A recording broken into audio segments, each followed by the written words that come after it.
Buenas noches. En esta presentación con audio para la materia Introducción a la Estadística del segundo año de la Facultad de Ciencias Económicas de la UNE, vamos a desarrollar los conceptos de la unidad 13, Teoría de la Estimación Estadística.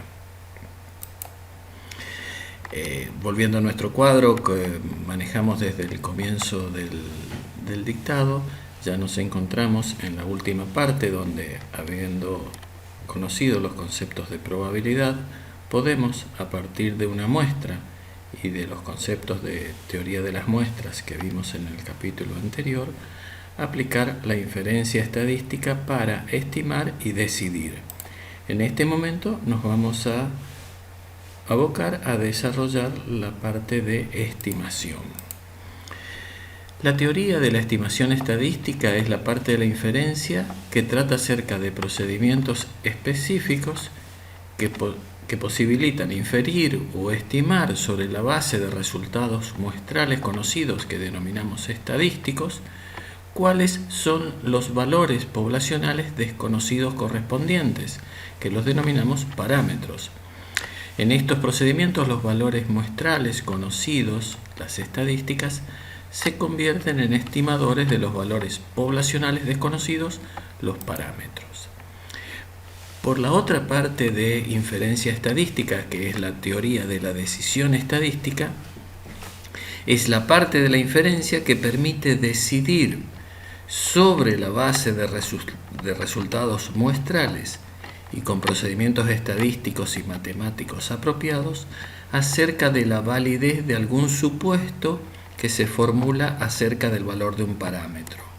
Por tanto, la prueba de hipótesis es otro aspecto de la inferencia estadística que, al igual que la estimación, se basa en información de la muestra.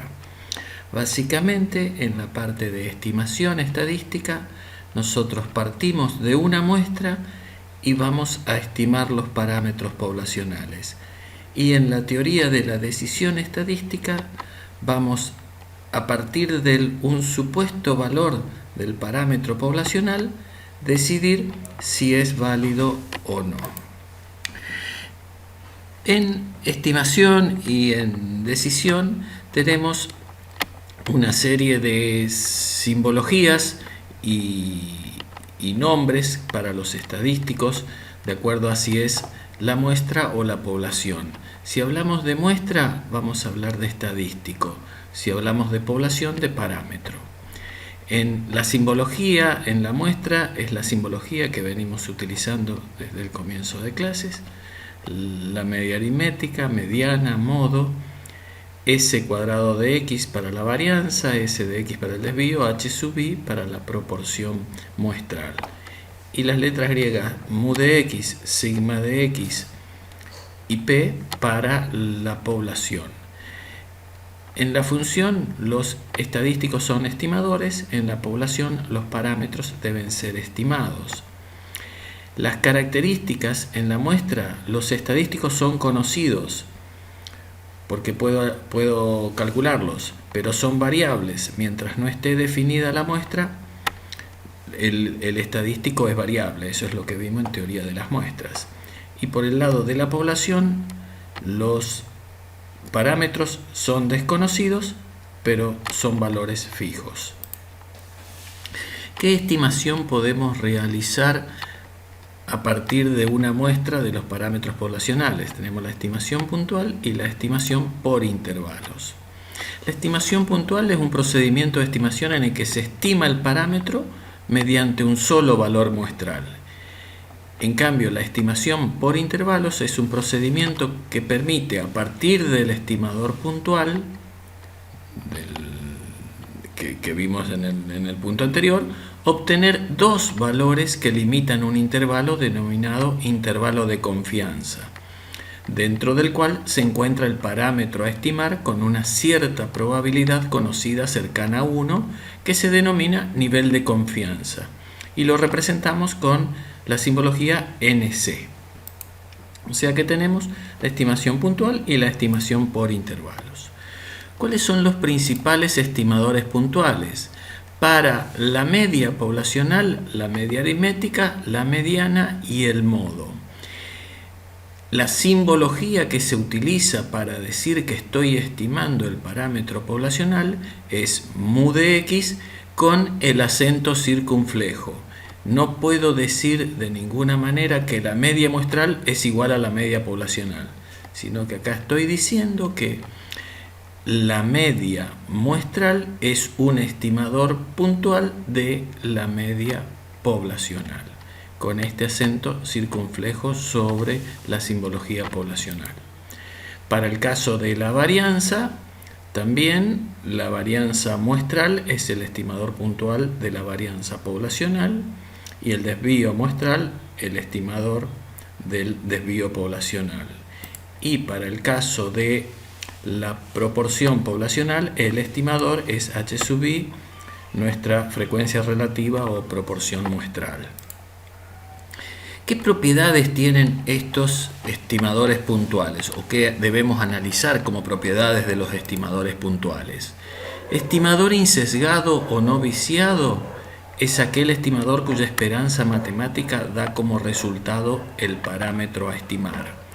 Por ejemplo, esperanza matemática de la variable media muestral es igual a la media poblacional. Eso es lo que hablamos cuando decimos si es insesgado o no viciado. La esperanza matemática del estimador de la media poblacional que sea la mediana no es sesgado o tiene vicio, por lo tanto no es insesgado.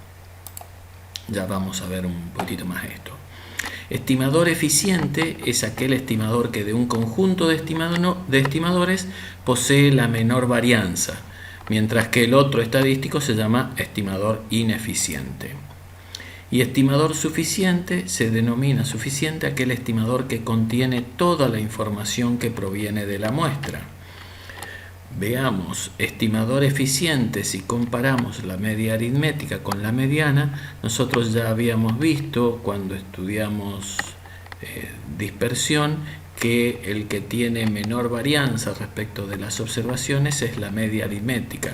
Cualquier valor menor o mayor a la media, su varianza es mayor. Por lo tanto, la media es un estimador eficiente, la mediana o el modo no lo son. Y estimador suficiente denomina aquel que contiene toda la información. Cuando nosotros hallamos el modo, utilizamos solamente una parte de las observaciones, lo mismo que en la mediana, ubicándonos en el centro del conjunto de datos. En cambio, en la media aritmética utilizamos todas las observaciones para hallarlo, por lo tanto también la media aritmética es suficiente, no así la mediana y el modo. Hay una serie de procedimientos matemáticos para demostrar tanto la esperanza matemática de los estimadores puntuales como para ver si cumplen las propiedades. La esperanza matemática de la media aritmética, esto ya lo habíamos visto también en teoría del muestreo, vimos que es igual a la media poblacional, cosa que no ocurre con la mediana o el modo, que son viciados o sesgados. También habíamos visto que la esperanza de nuestra proporción muestral es igual a nuestro parámetro poblacional, por lo tanto h sub i es insesgado. Veamos qué ocurre con la varianza muestral. Nosotros denominábamos como sigma cuadrado de x a la varianza poblacional, y si hallábamos la varianza de la media muestral, vimos que era igual a la varianza poblacional sobre n. Teniendo en cuenta estos datos, vamos a ver qué es lo que ocurre con la esperanza matemática de la varianza muestral. Podemos desarrollarla, podemos incorporarle mu de x restando en ambos términos. Acomodamos matemáticamente y algebraicamente algunos valores acá y podemos llegar a ver que la esperanza matemática de la varianza muestral es igual a la varianza poblacional por n-1 sobre n. Por lo tanto, la varianza muestral es un estimador sesgado o viciado de la varianza poblacional. Pero podemos corregir si a la varianza muestral por pasaje de término, la multiplico por n sobre n menos 1, que lo vamos a llamar factor de corrección. Si hallamos la esperanza de esa varianza muestral corregida, vamos a llegar a que es la esperanza, la varianza poblacional. Entonces, ¿qué vamos a hacer? Si a la varianza muestral las multiplicamos por n sobre n menos 1, corregimos el vicio o sesgo que tiene y lo vamos a llamar varianza corregida.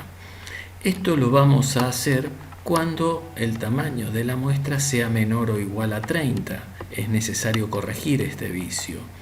¿Por qué si es mayor que 30 no? Porque si n tiende a infinito, este cociente tiende a ser igual a 1. Por lo tanto, no es necesario aplicar el factor de corrección en las muestras grandes.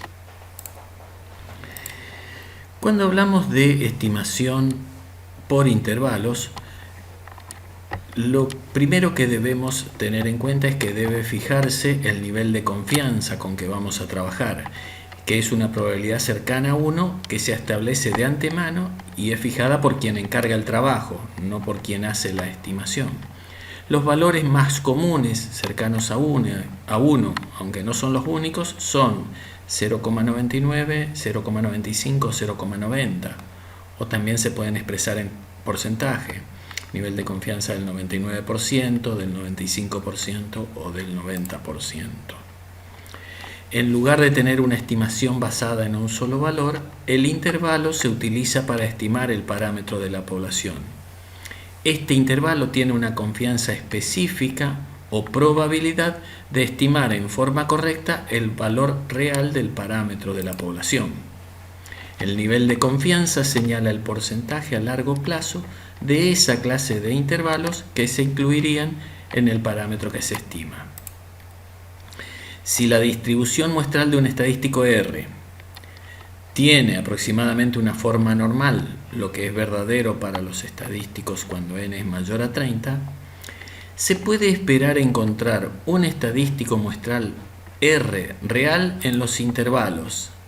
Si a la media del estadístico muestral le sumo o le resto un desvío estándar del estadístico, se van a encontrar el 68,27% de las veces. Si a la media del estadístico muestral le sumo o le resto dos desvíos estándar, el 95,45% de las veces. Y si sumo o resto 3 desvíos estándar, el 99,73% de las veces. Vamos a empezar ahora a estudiar cómo hacemos el proceso de estimación por intervalos. Para ello vamos a recordar algunas distribuciones que vimos en teoría de las muestras, para muestras con y sin reposición y para muestras grandes mayores a 30 y pequeñas menores o iguales a 30. Si la muestra es grande, n mayor que 30, sabemos que con reposición el estadístico muestral, media muestral, tiende a una distribución normal con media poblacional, con los parámetros mu de x, la media poblacional, y la varianza poblacional sobre n, si n tiende a infinito. Si es un caso sin reposición, tiene una distribución normal con media mu de x, sigma cuadrado de x sobre n, por el factor de corrección para poblaciones finitas. Esto todo lo desarrollamos en teoría de las muestras. El estadístico muestral de la proporción, o h sub i, también cuando n tiende a infinito, tiende a una distribución normal con parámetros media, la proporción poblacional, y varianza p por q sobre n. Y para el caso de sin reposición, p por q sobre n por el factor de corrección para poblaciones finitas. Para el caso del desvío estándar muestral, vimos que si n tiende a infinito, este estadístico tiende a una distribución normal con parámetros de la media sigma de x y varianza sigma cuadrado de x sobre 2n. Y para el caso de sin reposición, a la varianza multiplicado por el factor de corrección para poblaciones finitas. Cuando n es pequeña, o sea n menor o igual a 30, sabemos que la media muestral y la varianza poblacional tienden a una distribución. Para el caso de la media, una distribución tipo T de Student, que depende de la cantidad de grados de libertad, de los nu grados de libertad que estemos manejando, y responde a esta forma. Y la varianza poblacional tiende a una distribución chi cuadrado con los respectivos grados de libertad. Teniendo en cuenta esto, vamos a ver que podemos hallar intervalos que tengan una determinada probabilidad en el cual nuestro parámetro poblacional se va a encontrar. Entonces, para el caso de muestras grandes, si decimos que el estadístico muestral, media muestral, tiene una distribución que es mu de x, que es la media poblacional, y una varianza que era sigma cuadrado de x sobre n, el desvío es sigma de x sobre raíz de n. Por lo tanto, puedo estandarizar el valor de mi variable media muestral. Entonces, si yo tengo una distribución normal, puedo hallar entre los parámetros menos z1 y más z1 para una variable normal estandarizada con un determinado nivel de confianza. Entonces voy a hallar una probabilidad de que este valor observado de mi estadístico muestral se encuentre entre menos z1 y más z1, con un cierto nivel de confianza que habíamos dicho que es cercano a 1. Entonces, ¿qué elementos quiero estimar de la población? La media poblacional.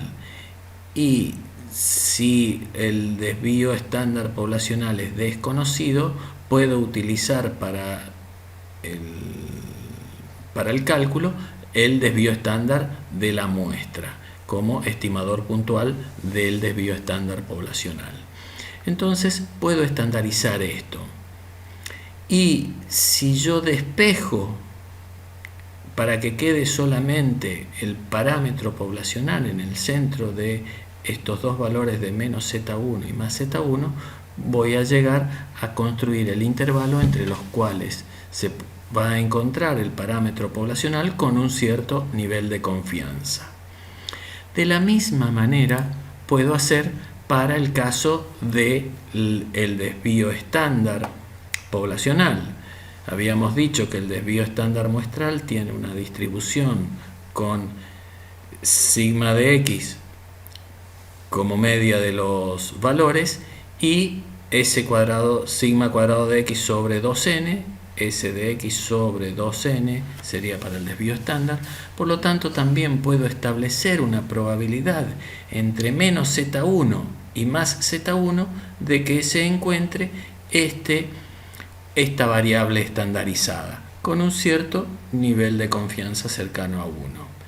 Y para el caso de la proporción, también hablando de muestras grandes, nosotros podemos estandarizar nuestro estadístico muestral aplicando hi menos p sobre la raíz de p por q sobre n. Nuevamente voy a hallar los valores de menos z1 y más z1 con un cierto nivel de confianza. En estos casos estoy utilizando para ubicar los valores de z1 y menos z1 y más z1, o sea z1 simplemente, la tabla normal estandarizada. Para el caso de que las muestras sean pequeñas, nosotros aplicamos para la media poblacional la distribución T de Student con nuestro estadístico muestral, la media aritmética. Entonces también puedo hallar con una probabilidad, sabemos que T de Student es simétrica, entre menos T1 y más T1 que se encuentre nuestro estadístico muestral. También nuevamente, si despejo los términos a ambos lados de los intervalos, puedo dejar el parámetro poblacional ubicado en el medio y ver entre qué valores se encuentra el parámetro poblacional con un cierto nivel de confianza. Y para el caso de la varianza poblacional, cuando la muestra es pequeña, aplico la distribución chi cuadrado, que al ser asimétrica y positiva, debo hallar dos valores de chi cuadrado 1 y chi cuadrado 2. Por lo tanto, voy a tener una probabilidad cercana a 1 de un nivel de confianza de que el estadístico se encuentre entre chi cuadrado 1 y chi cuadrado 2. Nuevamente, haciendo los pasajes de términos necesarios, conozco n, conozco la varianza de la muestra, que quede la varianza poblacional. Con estos valores puedo construir lo que ustedes tienen como resumen en el cuadro de todas las posibles estimaciones. Leemos rápidamente el cuadro. En la primera fila tenemos las diferentes estimaciones puntuales. Por supuesto, todos acá, acá está faltando el acento circunflejo de este mu de x. En las estimaciones puntuales van con los acentos circunflejos para indicar que son estimados por los estadísticos muestrales. Para el caso, o sea, en este caso, acá estaría faltando el acento circunflejo en esta estimación puntual. Para el caso de las muestras grandes tenemos esta parte del cuadro, y para el caso de las muestras pequeñas esta parte del cuadro. Entonces, si me fijo para el caso de la media con un sigma desconocido o varianza, desvío estándar poblacional desconocido, utilizo el desvío muestral, que es mi estimador de dicho parámetro. Entonces, haciendo los pasajes de términos, si ustedes recuerdan, media aritmética menos mu de x sobre s de x raíz de n, construyo los dos límites de mis intervalos de confianza. Y así lo realizo para cada uno de los parámetros poblacionales que quiero estimar por intervalos. Y lo mismo para el caso de la media poblacional. Si el desvío estándar poblacional es conocido, aplico normal directamente, pero si no, aplico t de student. Y para la varianza, a través de chi cuadrado. Esto básicamente es el resumen de toda la estimación por intervalos para una variable de los diferentes parámetros poblacionales que nos interesa estimar. ¿Qué necesitamos determinar también para hacer nuestro estudio? Calcular el tamaño de la muestra. Para calcular el tamaño de la muestra, tenemos que basarnos en que nuestro estadístico muestral es distinto a nuestro parámetro poblacional. Por lo tanto, puedo hallar una diferencia entre el estadístico muestral y la media poblacional. Como la media poblacional no la conozco, este d, que es mi tolerancia de error, lo puedo establecer de acuerdo a un porcentaje que desee manejar respecto del estadístico muestral. Entonces, si yo me fijo cómo estandarizábamos nuestra variable media muestral, tenemos la media aritmética menos mu de x sobre sigma de la media aritmética, o sigma de x sobre raíz de n, que sería igual a d sobre sigma de la media muestral, que podríamos llamarle Z1, el cual nos va a establecer cuál es el nivel de confianza con que queremos trabajar en el cálculo de nuestra muestra.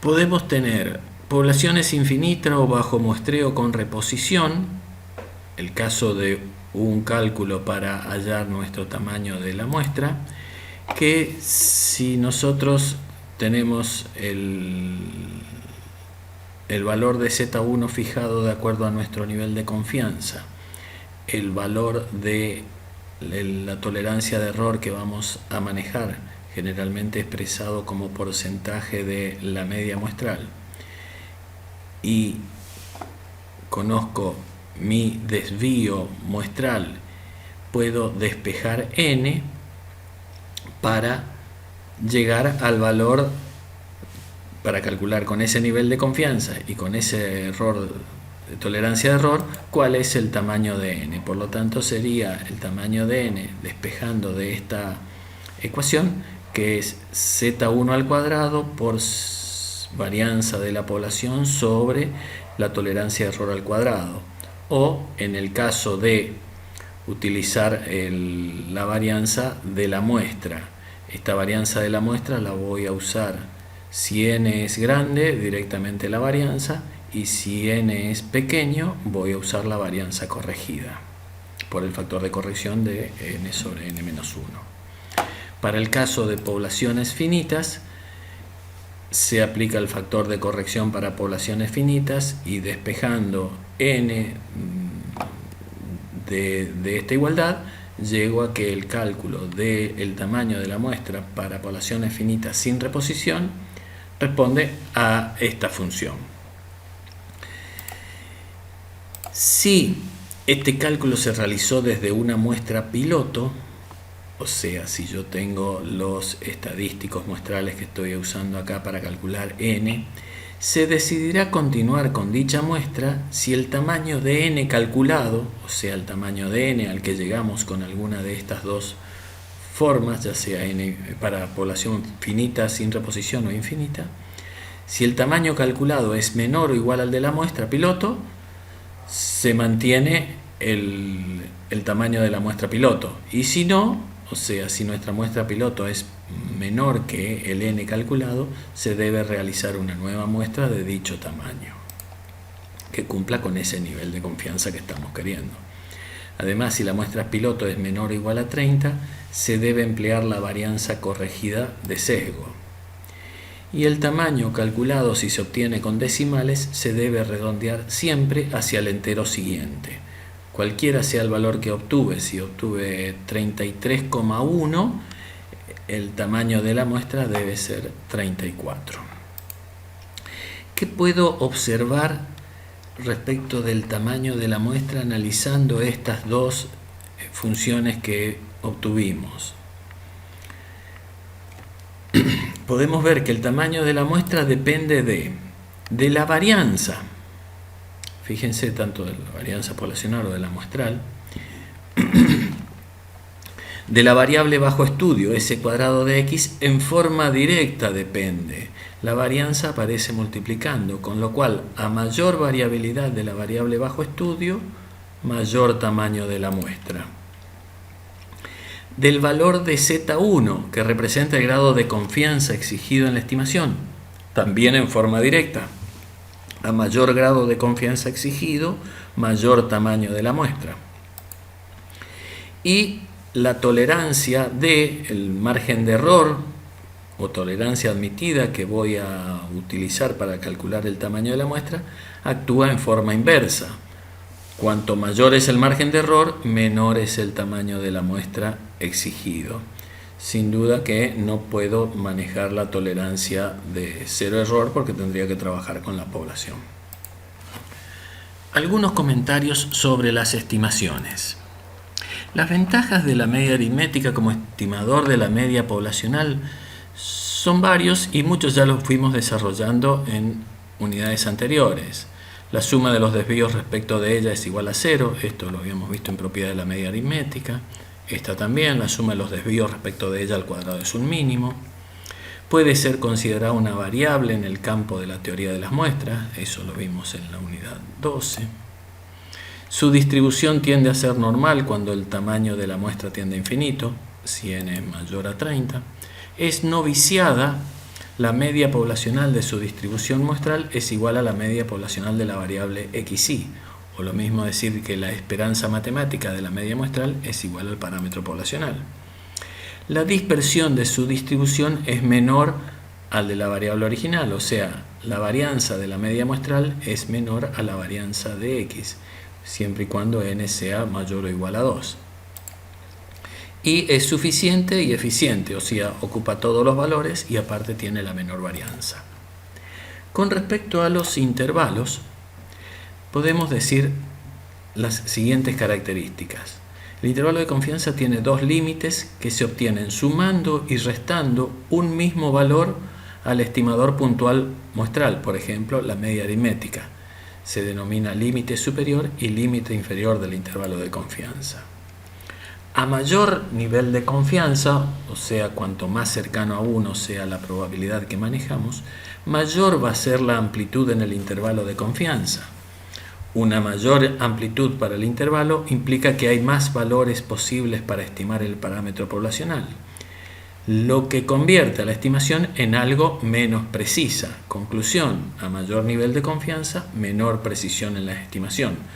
O sea, mayor nivel de confianza, mayor es el intervalo que voy a trabajar. Si el intervalo de confianza llegara a tomar el valor extremo máximo, o sea, igual a 1, los valores de Z1 serían infinitos. En ese caso no sería posible obtener resultados para los límites de los intervalos de confianza. Conclusión: no puede exigirse un nivel de confianza igual a la unidad porque no se obtendrían resultados prácticos para los límites del intervalo. La decisión de tomar el nivel de confianza entre dos valores simétricos Z1 no solo es la única solución posible desde el punto de vista de búsqueda inversa en la tabla, también conduce a un intervalo mínimo. O sea, esto es lo que vimos como más menos Z1 en cada uno de los intervalos.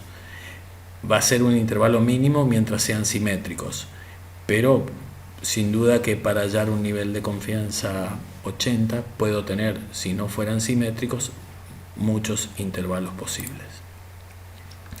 El nivel de confianza es una probabilidad, o sea que es un cociente entre casos favorables sobre casos posibles.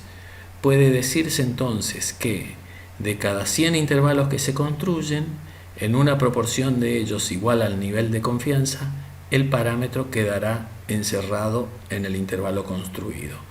O sea, si yo digo una confianza del 90%, en 90 de cada 100 intervalos, el parámetro va a quedar incluido entre esos límites.